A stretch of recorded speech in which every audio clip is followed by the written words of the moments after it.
Escuela de Saber. Camino de Santiago, por Francisco Singul. La sacralidad del espacio. Peregrinos, milagros e indulgencias. La cristiandad medieval contaba con poderosos motivos para peregrinar a un santuario lejano, como Roma, Santiago o Jerusalén, metas de las peregrinaciones mayores. Para acudir a esta cita con lo trascendente, los pueblos de Occidente atendieron una llamada espiritual, mezcla de piedad, devoción y afán de regeneración interior. Un componente suprasensible que formaba parte de la mentalidad de la época, de la imagen simbólica que la sociedad medieval tenía del mundo y de la vivencia de la religiosidad. A partir del siglo XI, la peregrinación a Compostela adquiere dimensión transnacional y asume en el siglo XII unos valores religiosos vinculados con la nueva espiritualidad emanada de la Reforma gregoriana. A partir del siglo XIII, este peregrinaje tendrá como nuevo aliado el espíritu franciscano, con su amor hacia todo lo creado, su afán pacificador y su devoción hacia la naturaleza humana de Cristo. La peregrinación a Santiago muestra una vertiente penitencial que refuerza, con la inefable fuerza de su misterio, las motivaciones devocionales, ascéticas y votivas de los fieles. La espiritualidad de San Agustín, uno de los padres de la Iglesia, que vivió entre el siglo IV y el V, influirá también de modo significativo en esta cultura, pues la peregrinación se realiza con un sentimiento de nostalgia por la patria celestial perdida, de suerte que esta práctica se muestra como la expresión más completa de la existencia cristiana. La espiritualidad agustiniana empapa de carisma al fenómeno jacobeo. De acuerdo con estos valores, en la cosmovisión medieval los caminos a Compostela contribuyeron a un doble objetivo, uno espiritual y otro humano. Ante todo al reencuentro con Dios, pues el peregrino retorna a su Creador como el hijo pródigo de la parábola evangélica, que regresa a casa de su padre, arrepentido y renovado. El segundo objetivo es de orden cultural y humano, pues el Camino de Santiago ha contribuido, como pocos hechos históricos, a la forja de la identidad europea y al desarrollo de la cultura cristiano-occidental.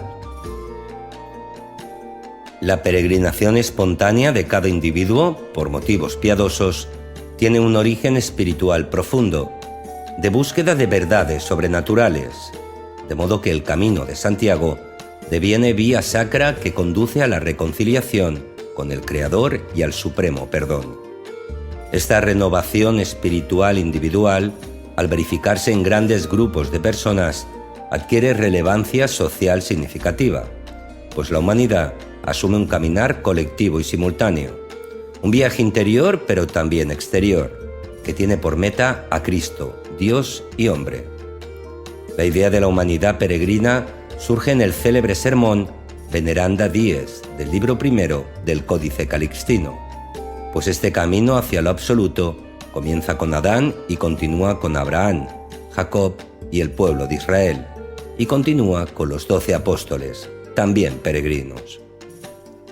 La piedad cristiana posterior al año 1000 favoreció el desarrollo de estos viajes meritorio-penitenciales al encuentro de un lugar sacro tan significativo como Santiago de Compostela. Aunque se trataba de una vía dolorosa, penitencial, que conducía al perdón y a la concesión de una determinada gracia, los peregrinos hallaron en el Camino de Santiago más facilidades y consuelo que en las rutas hacia otras metas mayores.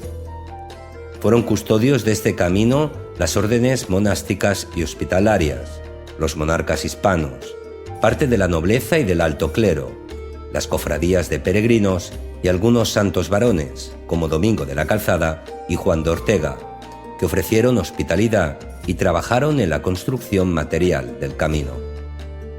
Estas ayudas contenían en sus acciones el tesoro espiritual de la caridad, virtud que se practicaba en un ámbito de especial significado espiritual. Para la mentalidad medieval, el camino hacia Compostela no era un itinerario cualquiera. En realidad se trataba de un espacio sagrado, custodiado por la hospitalidad de las gentes de buena fe y por los infinitos recursos de Santiago y de los santos de la ruta, intermediarios entre Dios y la humanidad doliente y peregrina, que camina con la nostalgia de regresar a la patria perdida.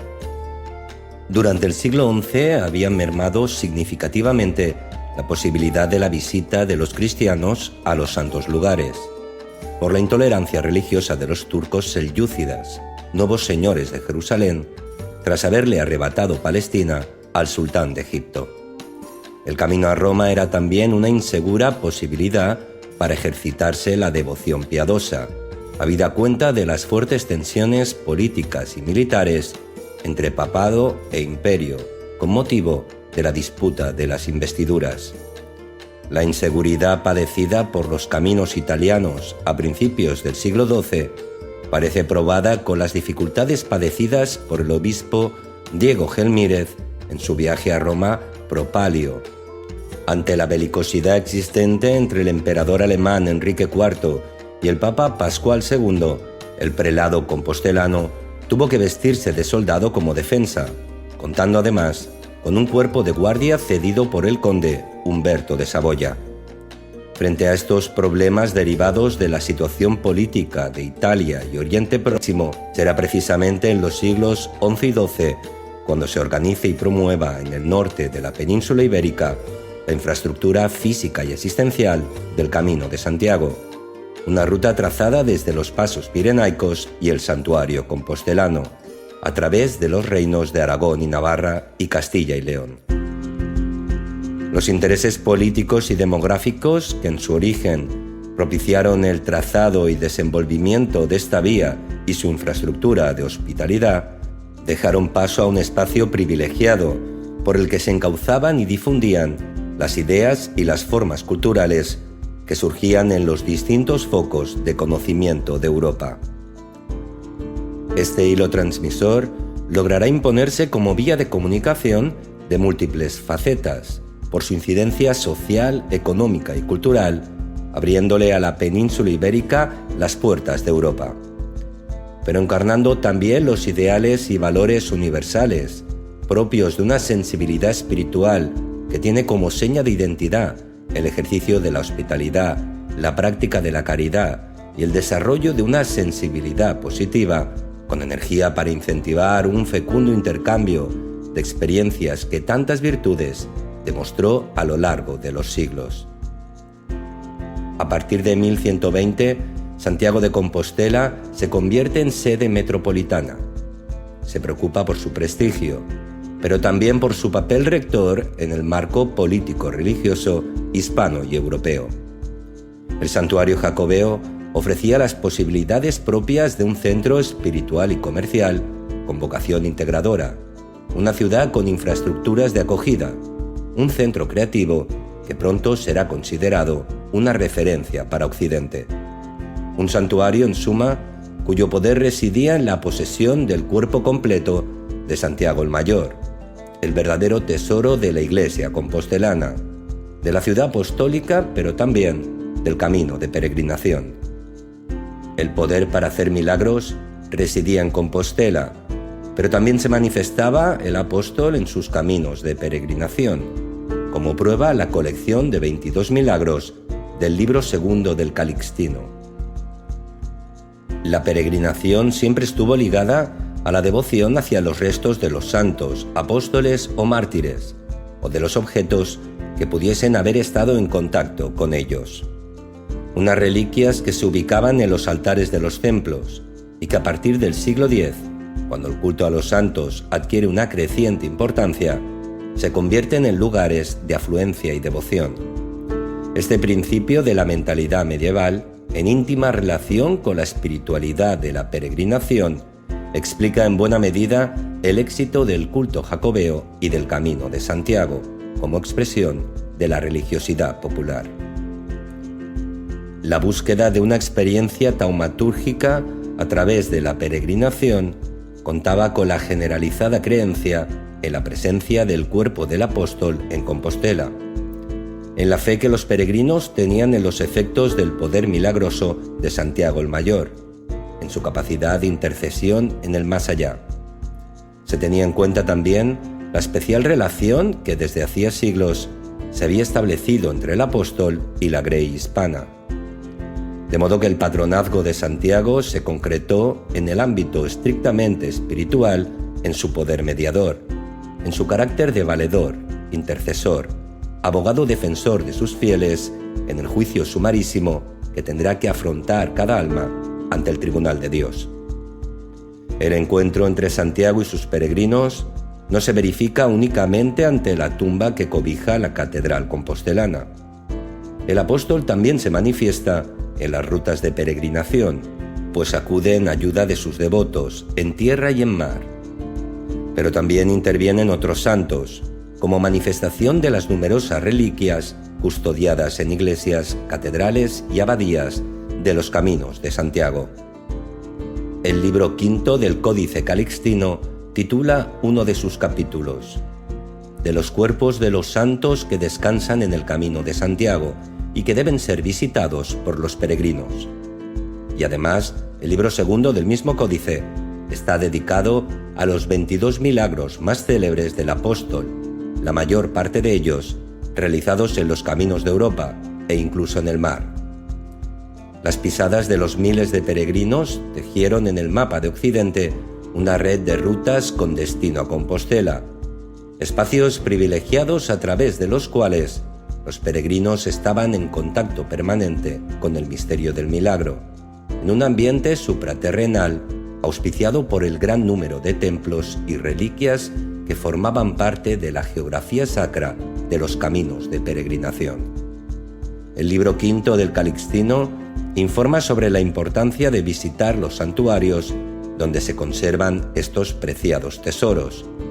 En Arles, en el camino que conecta con Italia a través de la Costa Azul, se visitaban los cuerpos de San Trófimo, San Cesáreo, San Honorato y San Ginés, además del cementerio de Liscamps. Pues allí descansan los cuerpos de muchos santos mártires y confesores, cuyas almas gozan ya en la paradisíaca morada. Se visitaba después el cuerpo de San Gil y por el camino de Toulouse el de San Guillermo. En la misma ruta había restos de varios mártires del siglo IV, Tiberio, Modesto y Florencia. En Toulouse se venera el cuerpo de San Saturnino, obispo y mártir. En el camino de Le Puy se visita a Santa Fe, mártir también en la persecución de Diocleciano a principios del siglo IV, cuyas reliquias se encuentran en Conques. En el camino de Limoges, el peregrino visitaba el cuerpo de Santa María Magdalena. En Besalí, para postrarse después ante las reliquias de San Leonardo de Limoges y San Fronton de Périgueux. En la ruta de Tours se veneraba, según el libro quinto, el Lignum Crucis y el cáliz de San Eburcio en la iglesia de Santa Cruz de Orleans. Después se visitaba su cuerpo en la abadía de Saint-Berthé, en las afueras de Orleans. A continuación, la iglesia de San Sansón, donde se conservaba un cuchillo usado en la última cena, objeto que debía su sacralidad al hecho de haber formado parte del ajuar doméstico de la mesa donde Cristo instituyó la Eucaristía. En el mismo camino, a orillas del Loira, se encuentra el cuerpo de San Martín, obispo de Tours, célebre por la gran cantidad de milagros que operaba en su iglesia, hoy desaparecida. En la ciudad de Poitiers, los peregrinos visitaban el cuerpo de San Hilario. En Saint-Jean d'Angely podían venerar desde el año 1010 la cabeza de San Juan Bautista, y después continuaban hasta la ciudad de Saintes, donde visitaban el cuerpo de San Eutropio.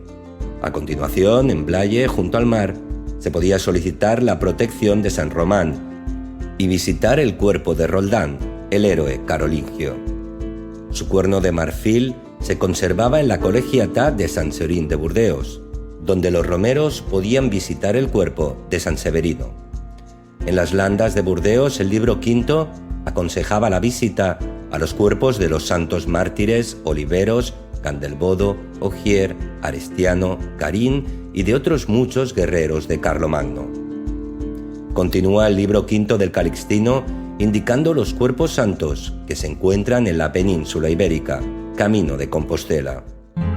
Después se ha de visitar en España el cuerpo de Santo Domingo, confesor, quien hizo la calzada que hay entre la ciudad de Nájera y Redecilla del Camino. Igualmente, se han de visitar los cuerpos de los santos mártires Facundo y Primitivo. Luego, en la ciudad de León se ha de visitar el venerable cuerpo de San Isidoro, obispo y confesor o doctor, quien estableció una piadosísima regla para los clérigos de su iglesia, infundió sus doctrinas al pueblo español y honró a toda la Santa Iglesia con sus floridos escritos. Por último, en la ciudad de Compostela se ha de visitar con gran cuidado y atención el dignísimo cuerpo del apóstol Santiago. Esta era la relación de las reliquias que en los siglos XI y XII se encontraban en los caminos jacobeos de Francia y España. Este tesoro inefable fue creciendo en esa misma época y en tiempos posteriores, incrementando el prestigio del Camino de Santiago.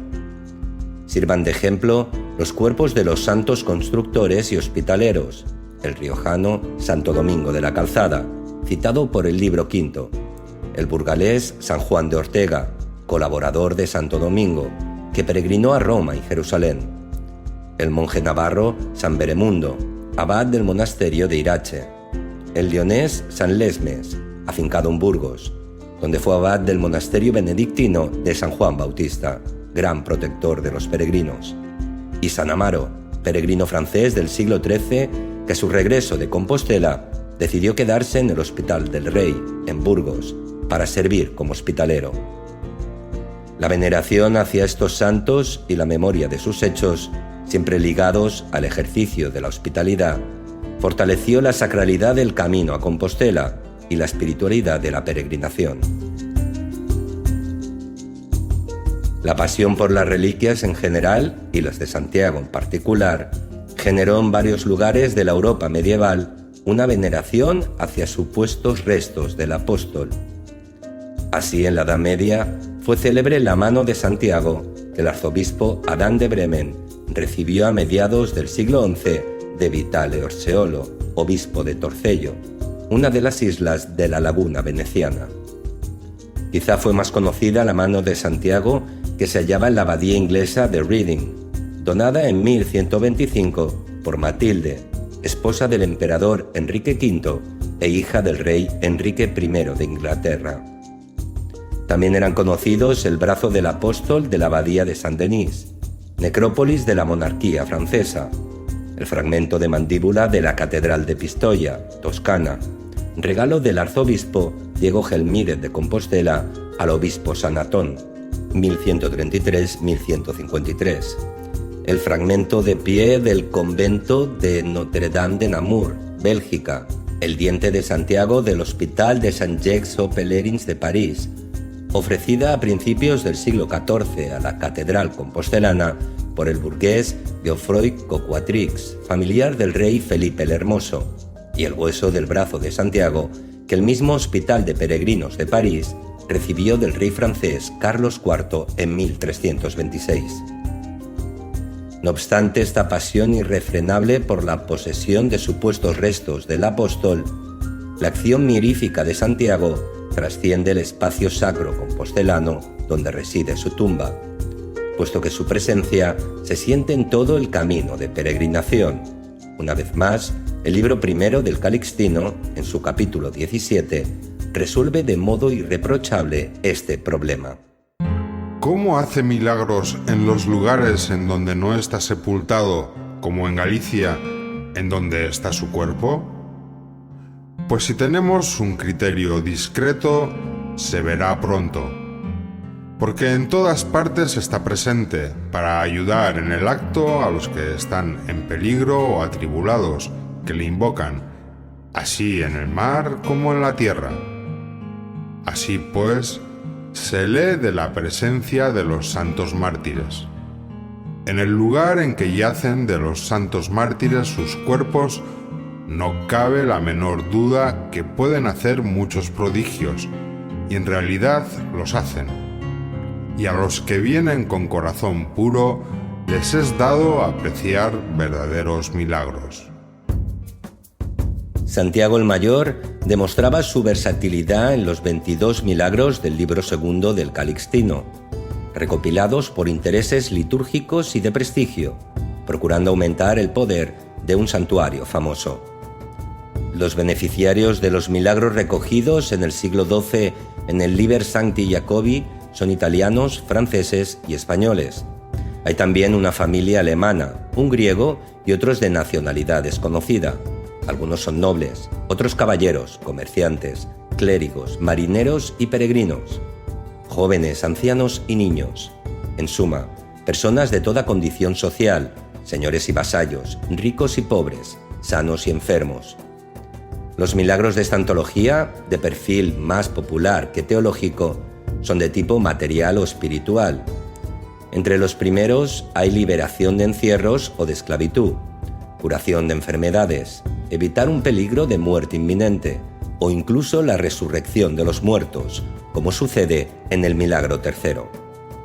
Los de tipo espiritual apuntan también hacia la resurrección y la vida eterna, la salvación del alma, el perdón de los pecados logrado tras el peregrinaje, el arrepentimiento, la devoción al apóstol y el cambio de vida, más virtuosa y cristiana.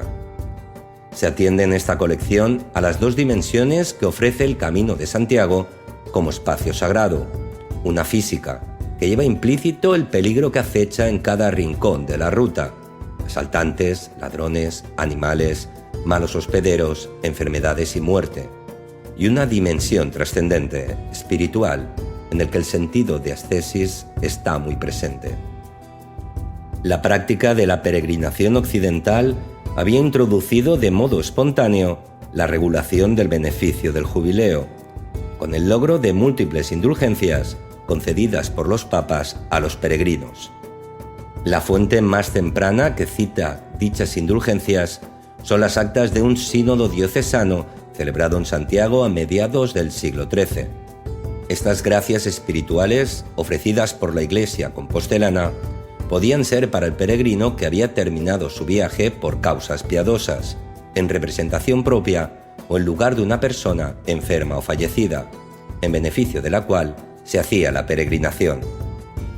La peregrinación jacobea contó con un atractivo especial a partir de la instauración, en una fecha difícil de concretar, del privilegio del Año Santo compostelano. La proclamación de cada año jubilar convocó a multitudes de fieles en busca del gran perdón, en una época en la que la Iglesia intercedía ante el temor de las penas del purgatorio, un lugar intermedio entre el cielo y el infierno, popularizado en el siglo XII y oficializado a principios del siglo XIII por el Papa Inocencio III. Al peregrino se le despedía en su parroquia, con una ceremonia en la que se oraba por su causa y en la que se bendecían los símbolos principales de su andadura, el bordón y el zurrón o escarcela. Sobre la solemne bendición de estos elementos informa el sermón Veneranda Dies del Calixtino, destacando que, mientras el bordón sirve de sustento y defensa, una suerte de tercer pie en el que apoyarse y que simboliza la fe en la Santísima Trinidad, el morral debe ser de pequeño tamaño, expresando así la confianza que el peregrino debe demostrar en la caridad que se ejerce en el camino. Además de la corta cantidad de dinero que debe llevar consigo, el morral no debe ir cerrado, como muestra de solidaridad con los pobres y con otros compañeros de viaje. De este modo siempre se podrá compartir, ofrecer cuando hay algo que guardar, y también se podrá recibir en caso de necesidad. Este ritual de despedida formará parte de la liturgia de la Iglesia a partir del siglo XI, como prueban un formulario de bendición de peregrinos de Múnich, el Misal de Vic, de 1083, los ceremoniales de Roda y de Lleida, y el Sacramentario de Laon, de principios del siglo XI. Una vez terminado el camino, y tras haber cumplimentado todas las exigencias penitenciales y litúrgicas en la Catedral de Santiago, el peregrino emprendía el viaje de regreso. Pero antes de su partida, procuraba colgar de su cuello o prender en sus ropas una concha venera comprada en la Plaza del Paraíso, concurrido mercado compostelano situado ante la puerta norte de la catedral. Quizá la vieira de peregrino más célebre sea la concha natural encontrada en la propia necrópolis medieval compostelana, en el subsuelo de la catedral, que formaba parte de un enterramiento de principios del siglo XII. Las vieiras atlánticas eran recogidas en las playas gallegas por los concheiros, que se encargaban después de venderlas en la ciudad de Santiago. Han aparecido conchas naturales en tumbas medievales de los siglos XI al XV en Alemania, Dinamarca, Inglaterra, Escocia, Francia, Bélgica y Holanda. A partir del siglo XIII, estos mercaderes diversificaron sus productos, de manera que se desarrolló una producción de pequeñas conchas de plomo y estaño, que los peregrinos prendían de sombreros y esclavinas, mientras que los orfebres y los azabacheros ofrecían a los más pudientes conchas de plata o de azabache. Se sabe que entre los plateros había artesanos especializados en la realización de cinturones de piel, lienzo o seda, cubiertos de chapas o conchas de oro, plata, bronce, hierro o latón dorado. Estos complementos de vestuario bajo medieval servían para fijar las ropas a la cintura de su propietario o para llevar el morral o zurrón. Los peregrinos que regresaban de Jerusalén portaban una palma en su viaje de regreso, símbolo de su triunfo personal en la peregrinación a Tierra Santa. Los que habían ido a Santiago de Compostela se llevaban una concha de vieira, como recuerdo piadoso de su viaje al extremo occidental del mundo. Y los romeros que regresaban de la ciudad eterna compraban como recuerdo una insignia con las llaves cruzadas de San Pedro, o unas pequeñas placas rectangulares de metal con los bustos de San Pedro y San Pablo. Con la celebración del primer año jubilar romano en 1300 y la presentación pública del lienzo con el que la Verónica le limpió el rostro a Cristo camino del Calvario, se popularizó como recuerdo de esta peregrinación pequeñas réplicas de la Santa Faz. No cabe duda, por lo tanto, que los peregrinos llamados a cualquiera de los 3 grandes santuarios cristianos compraban algún recuerdo piadoso que les evocase el santo lugar al que habían dedicado sus desvelos. En el caso compostelano, además del componente de souvenir que la concha venera asume, hay un componente simbólico explicado por el sermón Veneranda Dies del Calixtino. Las conchas, acomodadas a manera de dedos, significan las obras buenas, en las cuales el que dignamente las lleva debe perseverar. El emblema compostelano que los peregrinos conseguían en las tiendas de la Plaza del Paraíso podía poseer incluso poderes milagrosos, como nos señala el milagro 12 del Liber, de modo que el poder salvífico del apóstol podía pasar como una suerte de extensión del santuario a la vieira, que convertida en objeto de prestigio, simbolizaba el triunfo del fiel en el camino de Santiago. El interés de los jacobitas de enterrarse con las conchas colgadas del cuello o prendidas de la mortaja o del morral, identificándoles como devotos de Santiago el Mayor, tendría la finalidad de buscar el reconocimiento y mediación del apóstol en el día del juicio del alma. La concha, el signum peregrinationis del camino del Santiago, sirve como emblema de identidad post-mortem, símbolo de las virtudes de quien lo porta y elemento ligado a la resurrección y a la vida eterna. Una vez llegado a Santiago, se producía en la catedral el encuentro con el apóstol mediador, favoreciendo la reconciliación de cada peregrino con Dios. Una reconciliación que ya se habría iniciado a lo largo de la ruta, pues se hallaba consuelo en la profunda dimensión religiosa del peregrinaje, ya que el itinerario físico se corresponde con un itinerario espiritual, un viaje interior guiado por la mediación, la oración y la esperanza en el poder mediador de las reliquias y los cuerpos santos del Camino de Santiago. Un camino de ascesis donde además se practica la compasión y la solidaridad con los compañeros de una ruta que es un espacio sagrado, al margen del mundo y sus afanes, un camino de hospitalidad, compasión y caridad. El peregrinaje es salvífico para el peregrino, pero también para el que practica la caridad en una geografía sagrada que concluye en la celebración de la Jerusalén celeste recreada en la Catedral del Apóstol. Para el peregrino, el Camino de Santiago es, a través de su programa de renuncia y sacrificio, vía de elevación espiritual, en la que se olvidan las apetencias del mundo sensible, para entregarse a un modo de vida más austero, pacífico y benéfico. Este proceso de purificación da lugar a una renovación vital, de modo que, una vez de regreso a su país y a su comunidad de origen, debe entregarse al ejercicio de las buenas obras, simbolizadas en la concha que lleva consigo. La llegada al Monte de Gozo y la visión de la cercana ciudad del Apóstol llenaba de alegría al grupo de peregrinos que se había creado y fortalecido en el camino. Un grupo que, crecido o mermado, había consolidado firmemente sus lazos de amistad con los vínculos de la solidaridad.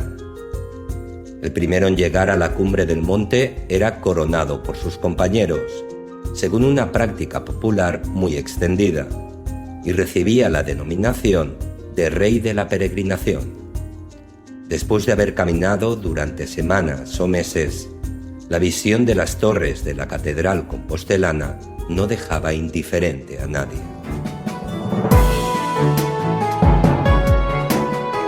Síguenos en escueladesaber.com.